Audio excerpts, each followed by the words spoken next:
নমস্কাৰ ৰহন চেনেললৈ আপোনালোকক সকলোকে স্বাগতম জনাইছো এটা সুন্দৰ ভিডিঅ' লৈ পেলাই মই আপোনালোকৰ মাজলৈ আহিছো আৰু মোৰ চেনেলটো সাবস্ক্ৰাইব কৰি দিব অনুগ্ৰহ কৰি কথা হ'ল মই আছো আজি নাহৰকটীয়াৰ সাচনিত আৰু সাচনিৰ গাতে লাগি আছে দিহিং নৈ এই দিহিং নৈ আশে পাশে ভালে কেইটা বুৰঞ্জী প্ৰসিদ্ধ ঠাই আছে তাৰে এটি ঠাই হৈছে গাভৰু দলং দিহিং নৈৰ ওপৰত থকা এই বিপদসংকুল তথা সুন্দৰ প্ৰাকৃতিক পৰিৱেশৰ মাজত থকা এই দলংখনে বহুতো ঐতিহ্য বহন কৰি আহিছে নাহৰকটীয়া আৰু দুলিয়াজানক সংযোগস্থল হিচাপে বহুতে ব্যৱহাৰ কৰে অতি চমুপথ এই গাভৰু দলং দৈনিক শ বেপাৰী তথা যাত্ৰী এই দলঙেদি পাৰ হৈ যায় আৰু সদায় অহা যোৱা কৰে তেখেতসকলে যিহেতু জীৱন নিৰ্বাহৰ কাৰণে তেখেতসকলে বেপাৰ লৈ যায় আকৌ সন্ধিয়া ঘূৰি আহে অতি বেছি 5 ফুট হয়তো 5 ফুটতকৈ কম হ'ব বহল আৰু প্ৰায় দীঘল 700 মিটাৰ তকৈ বেছি হ'ব পাৰে আৰু এই দলংখনে বহুতো ঐতিহ্য বহন কৰি আহিছে আৰু সেইসকলৰ মতে এইটোৱে হৈছে তেখেতসকলৰ সুগম পথ বিপদসংকুল পৰিৱেশৰ মাজত এইদৰে সদায় অহা যোৱা কৰি থকা বেপাৰীসকলক সঁচাই মানিব লাগিব যেতিয়া ব্ৰিটিছসকলে দলংখন তৈয়াৰ কৰিছিলে ওচৰৰ গাঁওবোৰৰ পৰা বহুতো গাভৰু চাবলৈ আহিছিলে যাৰ ফলশ্ৰুতিত এই দলংখনৰ নাম ৰখা হ'ল গাভৰু দলং আপুনি দুলিয়াজান বা নাহৰকটীয়ালৈ যদি আহে কেতিয়াও মিছ নকৰিব এই দলংখন চাবলৈ অন্তত অলপ সময় উলিয়াই হ'লেও এই দলংখন চাবলৈ আহিব আৰু মন কৰিছে চাগে কিমান সুন্দৰ পৰিৱেশৰ মাজত এই দলংখন আছে আৰু তলেদি আপুনি মন কৰিবচোন তলেদি অইল পৰিবাহী পাইপ আছে আৰু সেইখিনিকো প্ৰটেকশ্যন দিছে এই দলংখনে 3ডালকৈ শকত পাইপ আছে সদায় তেল সৰবৰাহ হৈ থাকে এই পাইপসমূহৰ মাজেৰে আৰু সুন্দৰ ভাল লাগিল আপুনি যদি প্ৰথম দিনৰ বাবে আহিছে তেতিয়াহ'লে আপোনাৰ গা শিয়ৰি উঠিব তললৈ যদি চাই হয়তো এই দলংখনৰ পৰা পৰিলে আপোনাৰ জীৱন কি হ'ব পটকৈ কোৱাটো টান গতিকে আহিব চাব ইয়াৰ পৰা বহুতো স্মৃতি লৈ যাব পাৰিব এয়াই হৈছে ঐতিহ্যমণ্ডিত গাভৰু দলং গছ গছনিয়ে ভৰপূৰ ৱাও মজা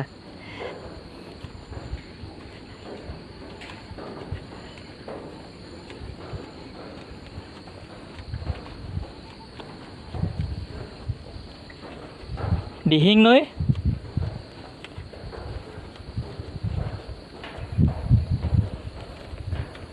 মই প্ৰথমবাৰ আহিছোঁ দেই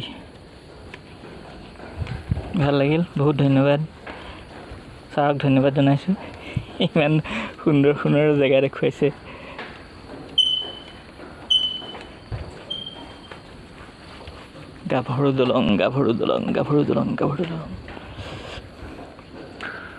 গাভৰু দলং কিহৰ কাৰণে দিলে বাৰু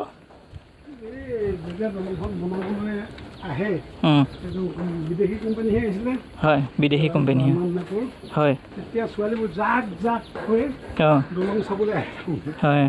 গাভৰু ছোৱালীবিলাক জাক দলং চাবলৈ আহে সুন্দৰ পৰিৱেশ গাভৰু দলং দিহিং নৈৰ ওপৰত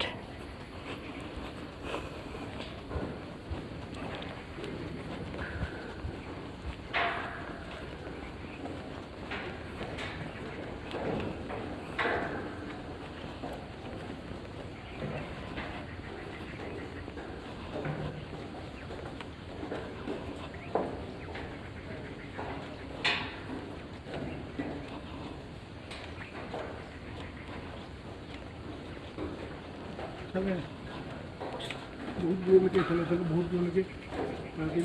হয় হয় দোকান বজাৰবোৰ বহি উঠেহি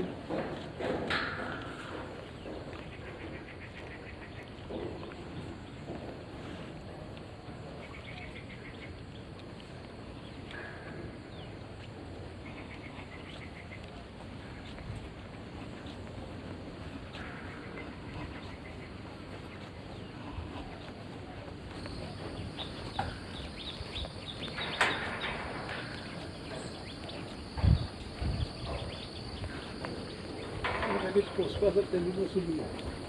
হে এবিধ কচু আছে তেলি কচু বুলি কয় অঁ এডালকে যায় থোক খাবলৈ ইমান মিঠা ইমান ভাল এই বহি তেলি কচু এই তলত হৈ থকাবিলাক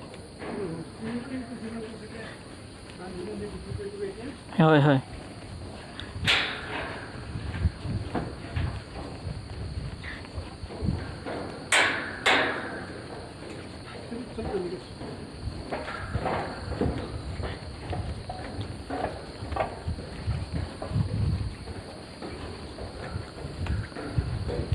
আৰু এটা বস্তু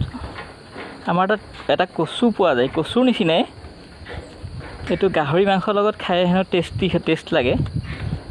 কাঁইট থকা এজোপা গছ মোৰ নামটো আহোঁ আহোঁ কৰিছে মনলৈ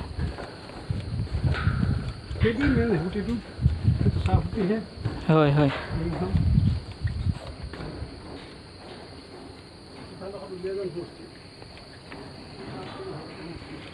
অঁ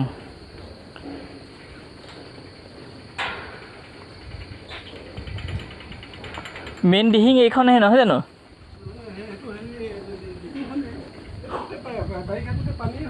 হয় সুঁতি আছিলে নহয় জানো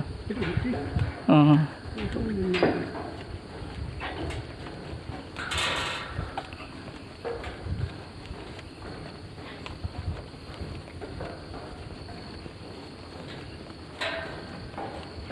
সেই কেঁচুৱাবোৰ যাওঁতে এইফালে দি এনেকৈ গৈছে নহয়নে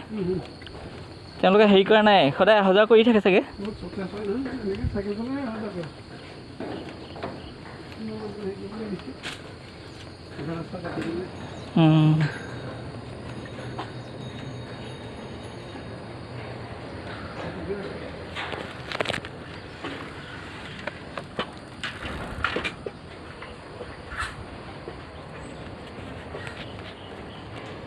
wow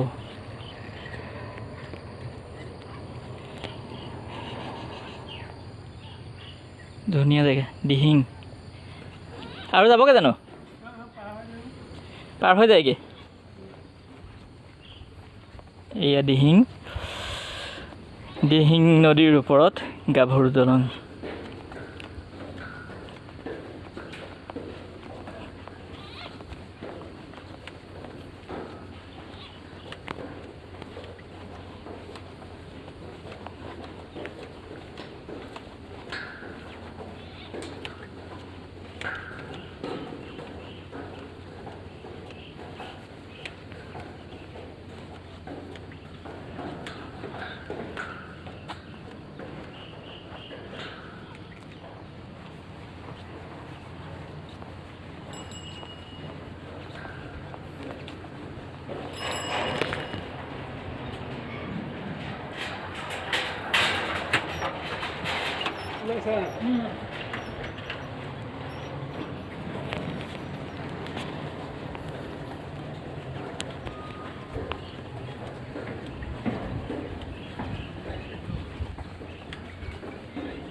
কোপা কেনেকে হয় হয় আহিলি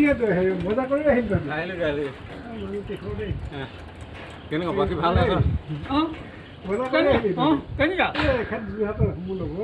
নমস্কাৰ ভালে কৰিলোঁ আজি স্কুলৰ আমি 5টা বজাত ঘৰৰ পৰা ওলাই যাওঁ মাছটো মানুহ সোনকালে উঠি পেলাই যদি হেৰি কৰে সোনকালে উঠে 4:30 উঠে দেই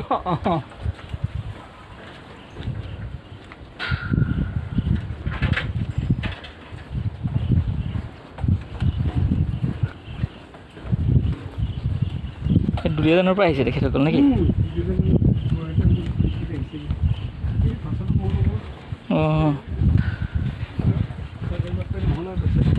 হয় হয়।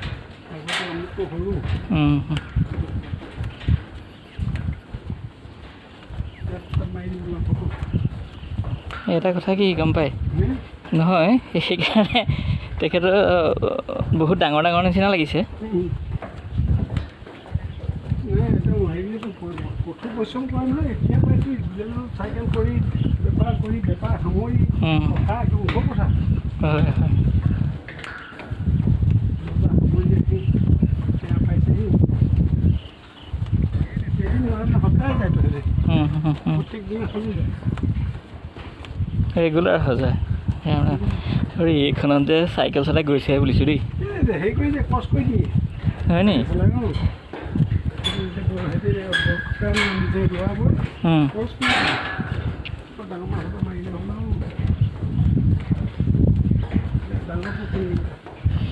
দিহিঙৰ গৰা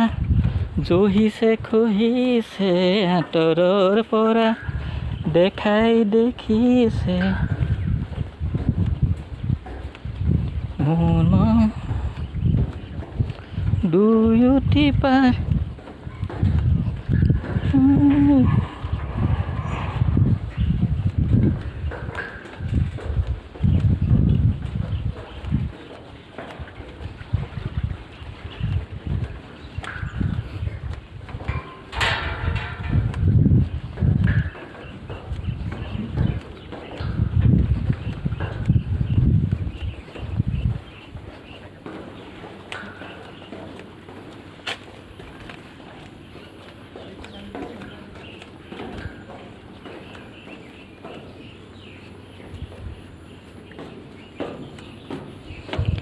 শেষ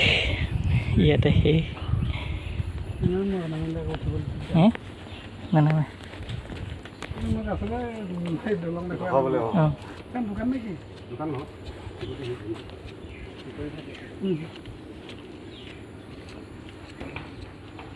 উঠাই দিলে তোমাৰ গৰমটো এনেও মোক বৰ ঘামো হে মোৰ গোটেই চোলা পেণ্ট চব লোকচান হৈ যায় অকল ঘামাৰ কাৰণে।